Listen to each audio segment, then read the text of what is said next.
Bom dia! Hoje vamos falar de respiração celular, processo de manutenção da vida.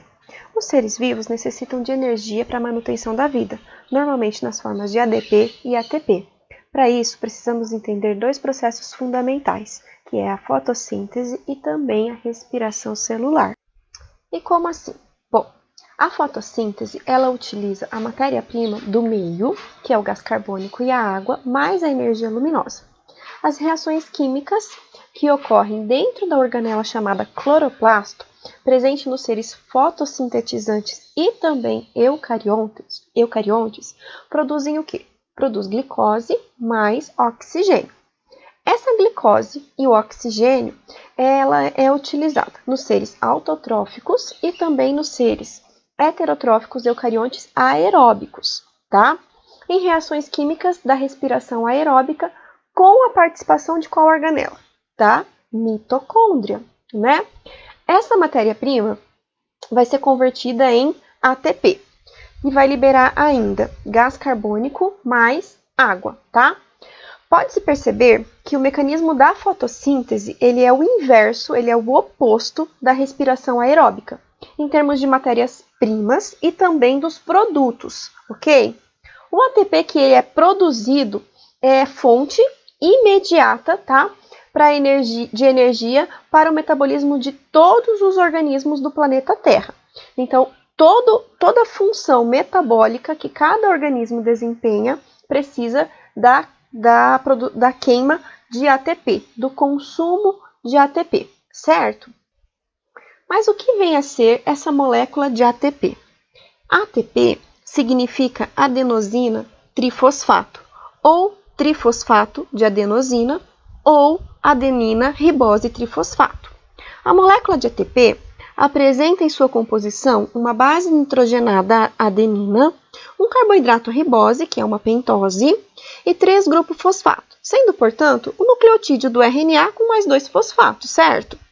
A molécula de ATP ela é convertida em adenosina difosfato, ADP, liberando um dos grupos fosfatos e energia para as atividades celulares. A remoção de outro fosfato de uma molécula de difosfato de adenosina, ADP, resulta em monofosfato de adenosina, AMP, com liberação de energia. Bom, vamos continuar então falando um pouquinho sobre produção de ATP, porém a partir da fermentação. Então, a fermentação é um processo de obtenção de energia realizado por algumas bactérias, fungos e até mesmo protozoários em condições anaeróbicas, ou seja, na ausência total de oxigênio, certo? Nós temos dois tipos de fermentação a ser trabalhada hoje, fermentação alcoólica e a fermentação lática. Vamos começar então falando sobre a fermentação alcoólica. O que vem a ser a fermentação alcoólica? A fermentação alcoólica, ela é utilizada por algumas bactérias e fungos, tá? Como as leveduras, onde o que acontece? Há a quebra da molécula de glicose, então uma molécula de glicose, ela é quebrada, ocorre a lise dela, e vai dar origem a 2 moléculas de etanol, de álcool etílico, mais 2 moléculas de gás carbônico, mais energia, tá? Bom, a fermentação alcoólica, ela é realizada por meio de micro-organismos ou por enzimas isoladas e tem grande importância para os seres humanos em vários aspectos. Por exemplo, na produção do vinho, na fabricação de outras bebidas alcoólicas que obedecem o mesmo princípio de produção do vinho, na fabricação do pão com o uso do fermento biológico, porque o que acontece? Quando adiciona-se o fermento biológico à farinha de trigo, né, a farinha branca, ocorre essa fermentação liberando gás carbônico que faz com que a massa do pão cresça, tá? E são processos que vai estar liberando energia numa quantidade muito menor do que a respiração aeróbica, mas tem produção de energia. O segundo tipo de fermentação que nós vamos falar, então, é a fermentação lática. Fermentação que faz o quê? É um processo, então, de obtenção de energia comumente utilizado por bactérias do tipo lactobacillus, tá? Por alguns protozoários e fungos e também, eventualmente, pelas nossas células musculares. O que acontece na fermentação lática? A glicose, tá? ela vai ser quebrada, ocorre a lise da molécula de glicose em 2 ácidos láticos mais 2 moléculas de ATP, sem formação de gás carbônico, como que aconteceu agora que a gente viu na fermentação alcoólica, tá? Bom, além desses micro-organismos que eu falei que faz a fermentação lática, as células animais também podem produzir, as células musculares animais também podem produzir ácido lático em algumas atividades intensas. Quando? Quando o suprimento de oxigênio não é mais o suficiente para produzir toda a ATP que o músculo precisa, então as células passam a executar a fermentação lática. Porém, o acúmulo desse ácido lático na musculatura provoca dor intensa naquele fenômeno conhecido como cãibras, tá? E aí, para passar a cãibra, esse ácido lático tem que ser reabsorvido pelo organismo, ok? Então, agora, vamos falar da mitocôndria e da respiração celular propriamente dita, né? Respiração celular aeróbica, tá? Bom, essa respiração, então, ela pode ser caracterizada como um processo de obtenção de energia que ocorre totalmente na presença de oxigênio, tá? Essa respiração aeróbica, ela diferencia-se do processo de fermentação, primeiro, pelo fato de estar utilizando o oxigênio, claro, né? Mas, segundo, com relação ao saldo energético final, tá? A respiração aeróbica, ela produz cerca de 30 a 38 ATPs, enquanto que a respiração, enquanto que a fermentação produz cerca de 2 ATPs, né?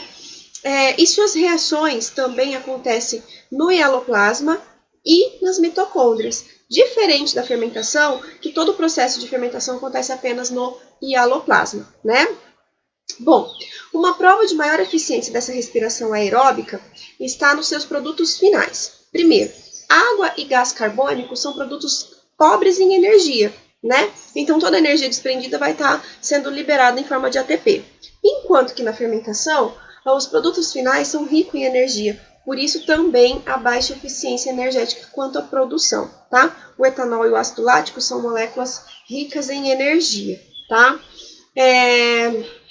Bom, as mitocôndrias, elas estão presentes em todas as células eucariontes, seja animal, seja vegetal, seja de um fungo, seja de um protozoário, tá?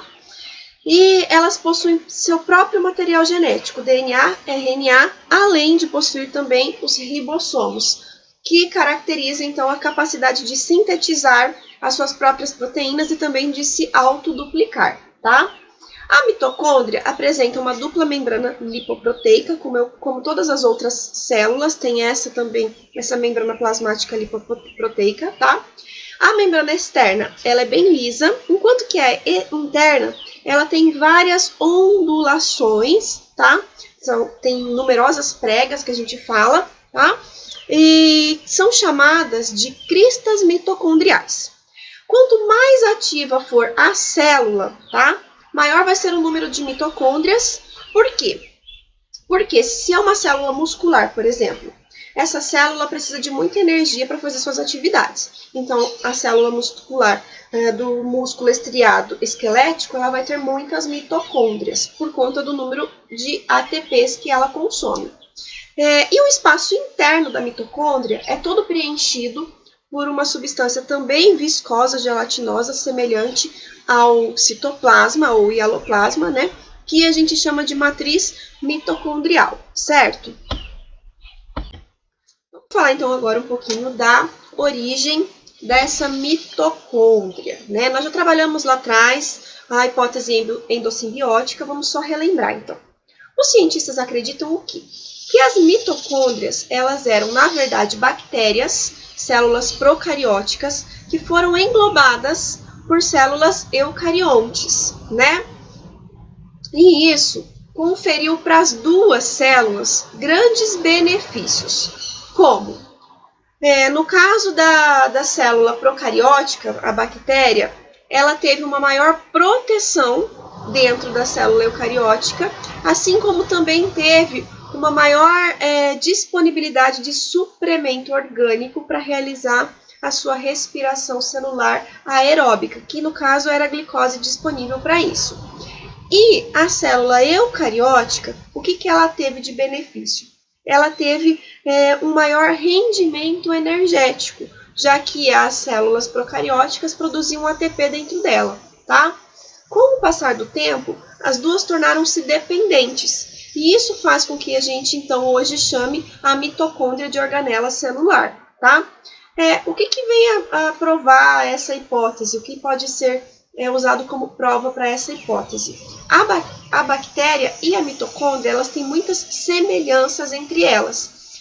Por exemplo, a bactéria tem o DNA e o RNA próprio, o DNA circular, tá? E também apresenta os ribossomos. Isso faz com que as duas tenham características bastante semelhantes e consiga provar essa hipótese endossimbiótica.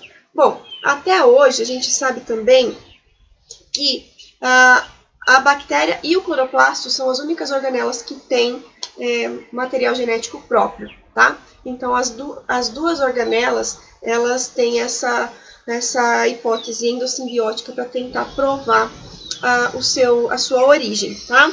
Uma coisa que é interessante a gente saber é que todas as mitocôndrias existentes no nosso organismo, elas vêm da mãe, tá? Elas não são de origem paterna, são todas de origem materna, certo? E aí, então, agora a gente vai falar um pouquinho das etapas dessa respiração celular aeróbica. Primeiro, ela acontece em 3 etapas. A glicólise, que é a quebra da molécula da glicose. Essa é uma etapa que acontece de maneira anaeróbica, é a única que vai acontecer na ausência do gás oxigênio, tá? Depois, o ciclo de Krebs. E por último, a cadeia transportadora de elétrons ou cadeia respiratória. Agora eu vou mostrar cada uma delas para vocês, então eu vou segmentar essas etapas para vocês conseguirem acompanhar o raciocínio e o desenvolvimento dessa respiração celular, ok? Então, vou começar a falar para vocês da glicólise. Observem aí essa imagem. A glicólise é a quebra da molécula da glicose, consumindo 2 ATPs para formar 2 ácidos pirúvicos mais 4 moléculas de ATP. Esse é um processo ainda que vai liberar H+, que serão captados por transportadores de elétrons, chamado NAD, tá? E esse NADH, ele vai ser utilizado lá na última etapa do processo de respiração celular, na cadeia transportadora de elétrons, para então estar produzindo um saldo maior de ATPs, tá? Bom, então resumindo, a glicólise é a quebra da molécula de glicose em 2 ácidos pirúvicos, mais 2 NADHs, mais 4 ATPs. Porém, como há o consumo de 2, nosso saldo líquido é de 2 ATPs, tá? Então, como vocês viram, formou-se 2 moléculas de ácido pirúvico nesse primeiro processo chamado de glicólise, né? Bom, essas moléculas de ácido pirúvico, resultantes da quebra da glicose, agora elas vão entrar na mitocôndria e vão participar de novas reações químicas. Inicialmente, cada molécula é convertida em acetil, tá? Com 2 átomos de carbono, com a liberação de um dióxido de carbono, mais os íons H+, e os elétrons, tá? Que são capturados pelo NAD, que são aceptores finais de H+, e elétrons, tá? Aí o acetil, que é agora esse ácido que perdeu um carbono, que em vez de ter 3 carbonos, agora ele só tem 2, ele se combina, ele se associa com uma coenzima chamada coenzima A, que é uma coenzima de uma substância orgânica proteica, que se une a uma enzima e se torna ativa, tá? Quando os dois, então, se associam, agora a gente tem um novo composto chamado acetil-CoA. E esse acetil-CoA, ele vai entrar no ciclo de Krebs e vai começar novas reações. Observem o esquema que eu vou mostrar para vocês. Observe o que acontece. O acetil-CoA, quando ele atravessa a membrana da mitocôndria, ele libera a coenzima, que depois vai ser utilizada em outro ciclo. E o acetil, que é aquele composto que é formado por 2 carbonos, se junta com o ácido oxalacético, tá? E forma um composto com 6 carbonos, que é um ácido cítrico. Esse ácido cítrico, ele vai passar por diversas descarboxilizações, que é o quê? Liberação de CO2. Então, a cada reação, ele libera um átomo de carbono, até que ele volte lá na sua formação inicial de oxalacetato ou ácido oxalacético para reagir com o novo acetil, ok? A cada volta desse ciclo, vocês podem observar aí que libera energia suficiente para a produção de uma molécula de GTP, que é equivalente à molécula de ATP. O que muda? Que ao invés de ser a base nitrogenada adenina, é a base nitrogenada guanina, tá? Então, além de liberar essa molécula de GTP, também são liberados íons de H+, e os elétrons que são capturados tanto pelo NAD quanto pelo FAD, tá? Que depois são utilizados lá na cadeia transportadora de elétron. A cada volta vai ter essas várias reações com produção, então, de energia, NAD e FAD. O que é importante vocês perceberem? Que a glicose possibilita a ocorrência de 2 voltas no ciclo, tá? Porque ela origina 2 moléculas de ácido pirúvico. Isso é bastante importante vocês estarem percebendo, tá? Agora, vamos para a última etapa desse processo de respiração celular, que é o que nós chamamos de cadeia transportadora de elétrons ou cadeia respiratória. Observem o esquema para vocês compreenderem como que acontece esse processo. Nessa última etapa, os elétrons capturados pelas moléculas de NADH e FADH2 irão passar por esse esquema que vocês estão vendo aí, esse circuito. No início da cadeia respiratória, o NAD é quebrado e produz NAD+, e H+. Ao mesmo tempo, libera elétrons altamente energéticos. Esses elétrons liberados são atraídos pelo oxigênio molecular, que veio lá da nossa respiração pulmonar e agora já está dentro das mitocôndrias. Só que para eles chegarem até esse oxigênio, eles precisam passar pelas proteínas e pelos citocromos que estão presentes nessas cristas mitocondriais.